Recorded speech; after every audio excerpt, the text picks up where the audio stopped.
James.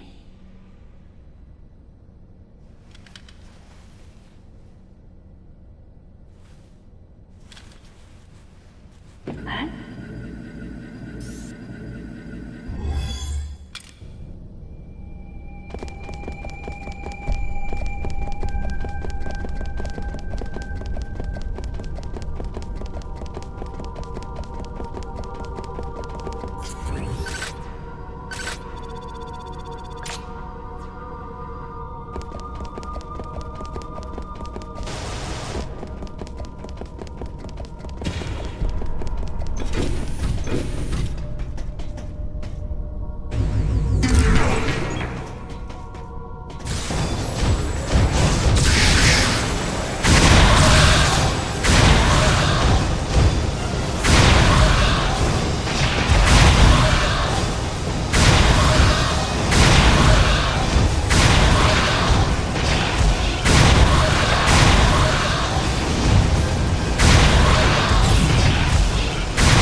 Ridley.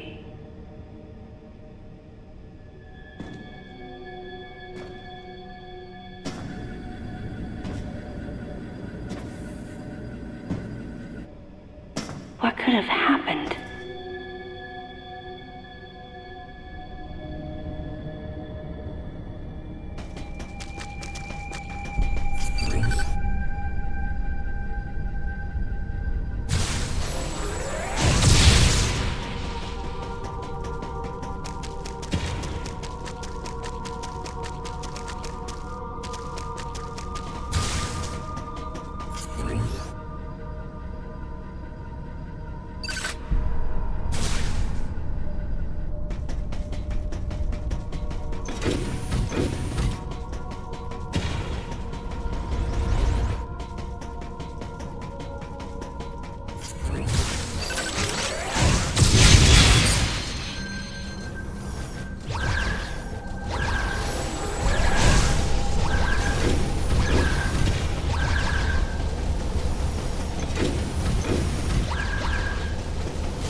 No. No! No, you got it wrong. Stay away! Stay away! You have to calm down.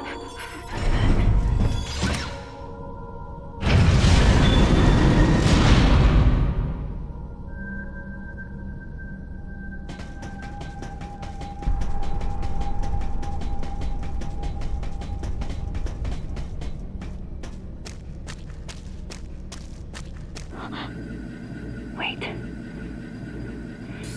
Metroid eggs. It can't be.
Emergency brakes engaged. Brace for impact.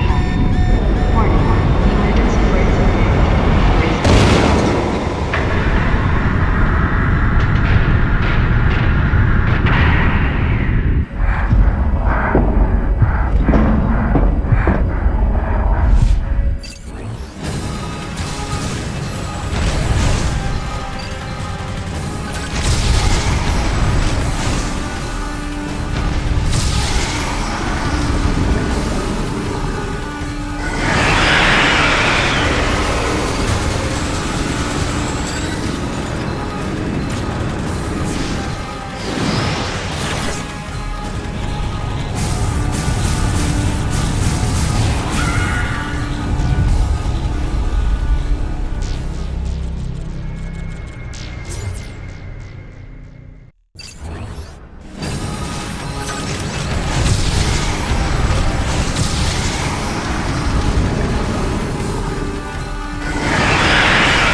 Closer!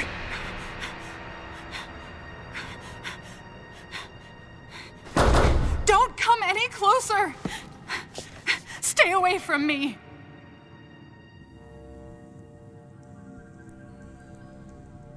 Easy. I won't come any closer until you say so. My name is Samus. I'm an independent bounty hunter. I know the situation here and I know how you must feel. I'm here to secure your safety.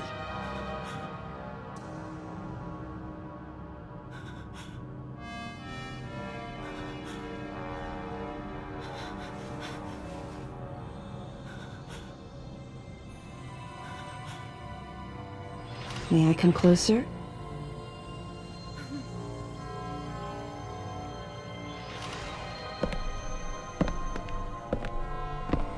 What's your role at this facility?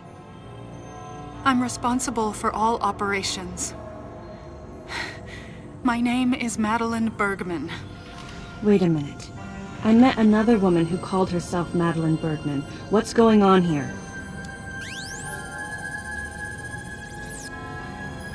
What you met was MB. She's an android. She was created with the intellectual data of Mother Brain and consequently developed Mother Brain's consciousness as well. What?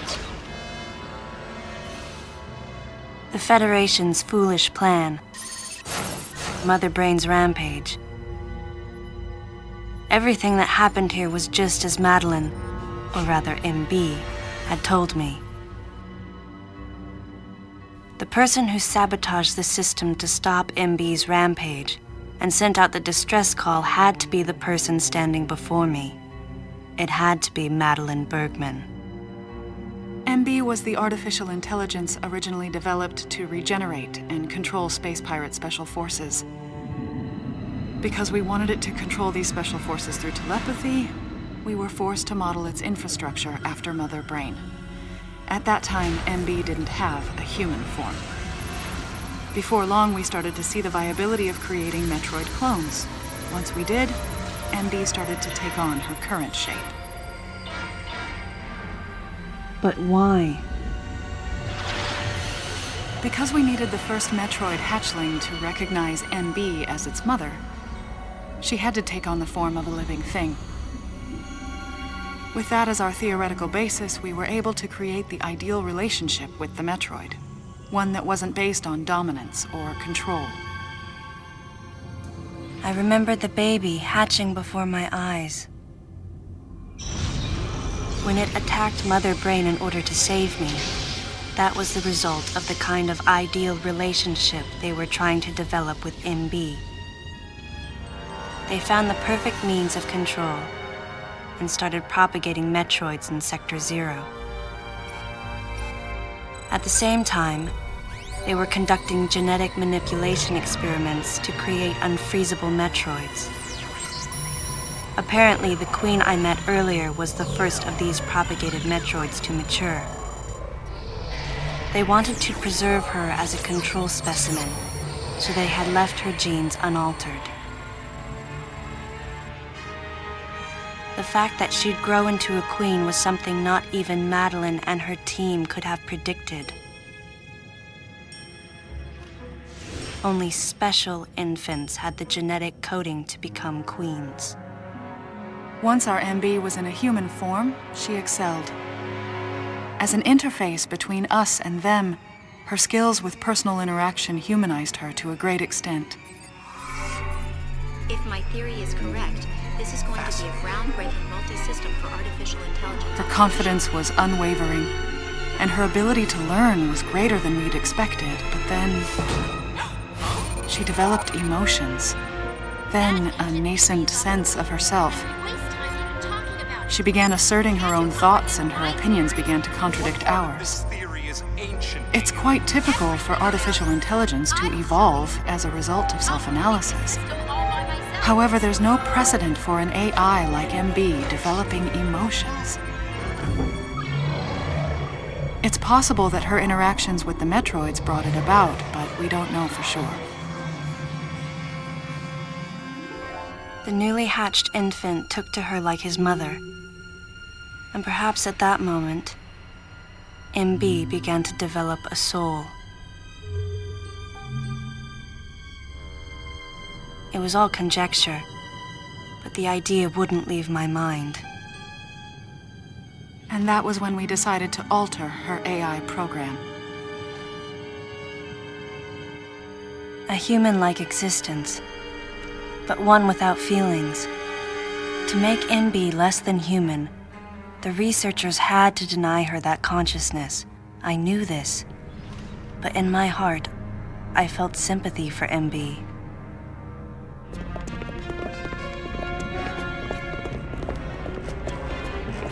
On the day we were going to alter MB's program,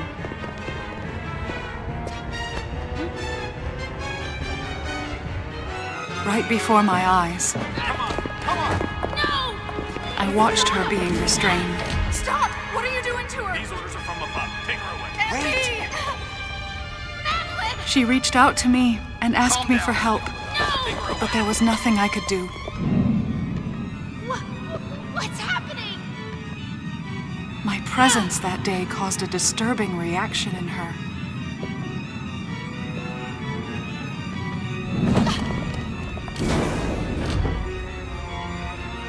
She was fixated on me. Madeline had taken to calling MB Melissa. She took the initials MB and told the AI they stood for Melissa Bergman. It looks great on you. MB liked that name. It made it sound like Madeline was calling her her daughter.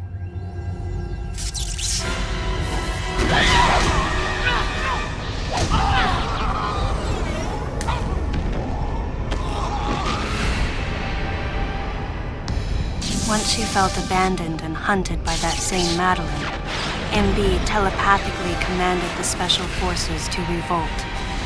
The facility fell into complete chaos and suffered widespread damage.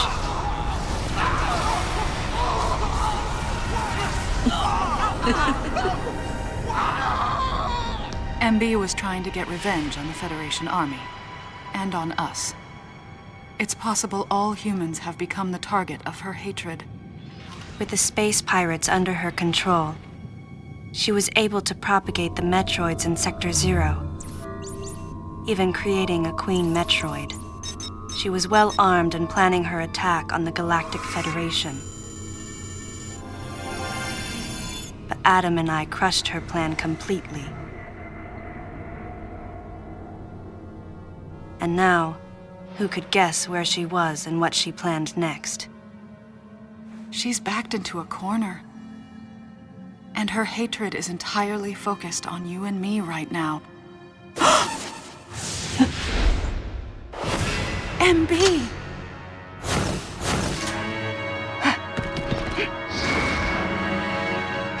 Wait, MB, calm down.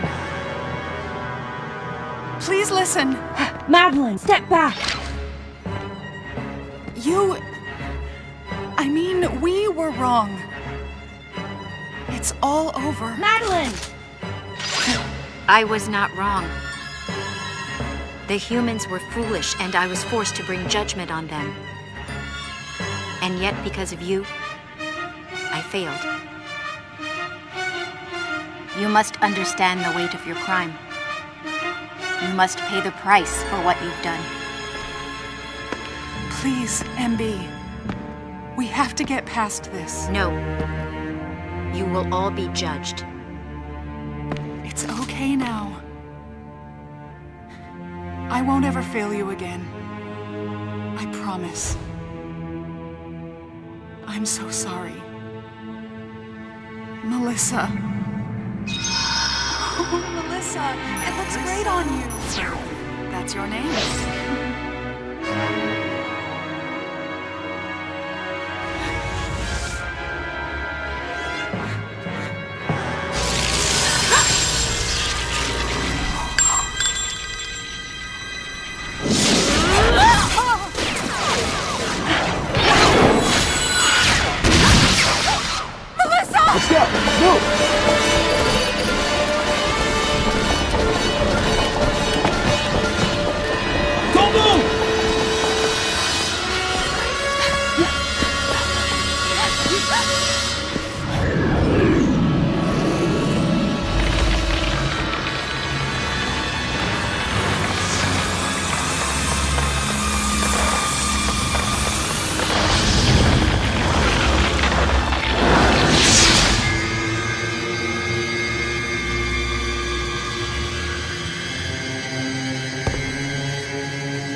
Stop! Don't move!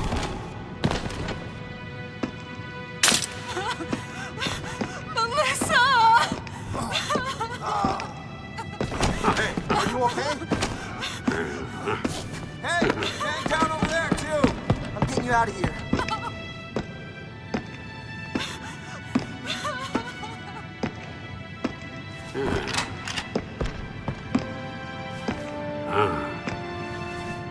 So, Miss Aaron, I heard what happened.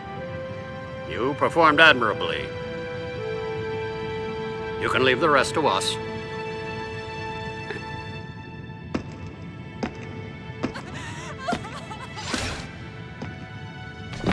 Come on, get up now. Madeline! Wait! Aaron. Unfortunate what happened to Commander Malkovich. And to think that his entire unit was annihilated. Truly a tragic day. Would you agree, Aaron? Sadly, with them gone, you're just an outsider.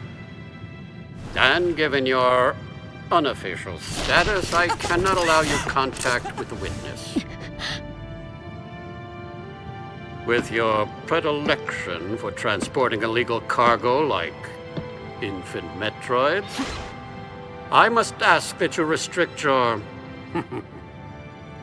Time for the lady to go home. Someone escort her. Yes, sir. Time for us to go. Come on, princess. What? Stop right there. Who are you? Anthony Higgs, sir. Galactic Federation Platoon 7.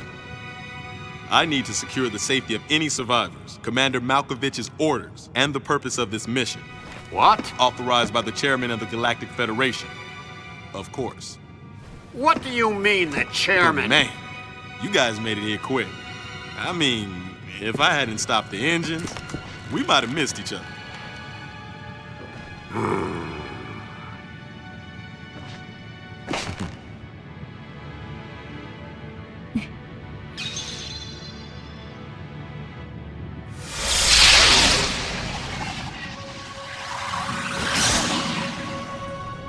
Crazy.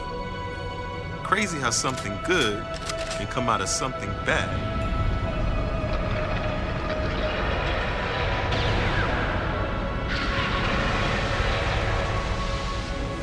Whoa, didn't mean to wake her. Guess I ought to be quiet. Anthony was trying to be courteous to Madeline. She was exhausted and had only just fallen asleep. She needed the rest. She had a lot of explaining to do once she got to Galactic Federation headquarters. For herself. And for Melissa. Still can't get my head around it. What a crazy mission.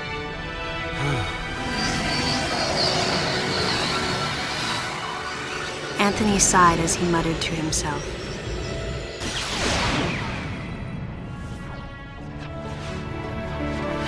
What would have happened if we hadn't been called there?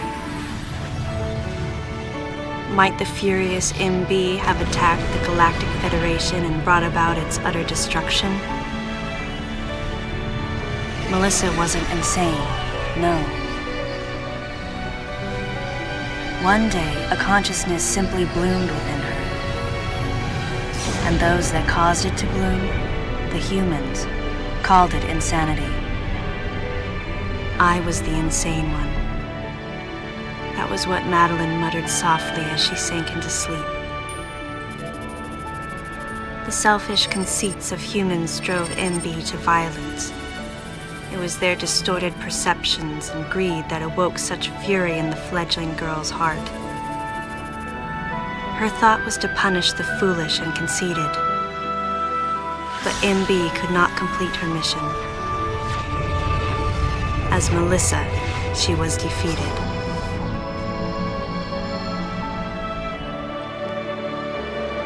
With their one vulnerability overcome, the Metroids were indestructible.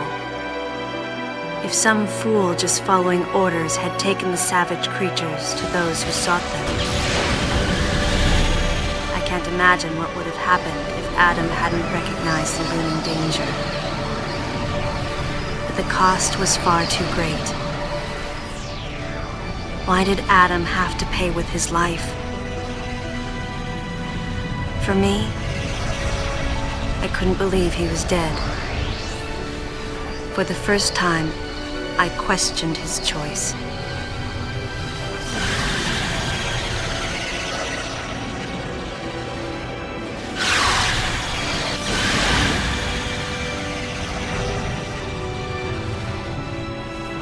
No objections, right, lady? I heard Adam's voice in my head.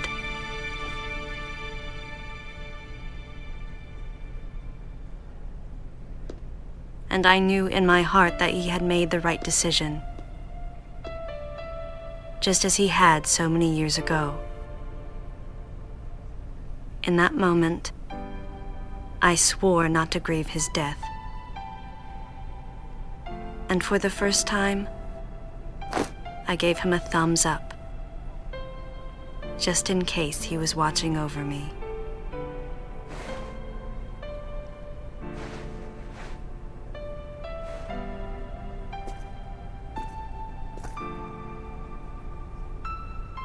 His amused expression looked as though he wanted to say something. His face and Adam's swirled together. That last smile as Adam drifted away.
Ultimately, the decision was made to destroy the bottle ship, a mission that will most likely be carried out in the next day or two. I'm heading toward the bottle ship now. I'm going to rescue something that was left there. Something that can't be replaced.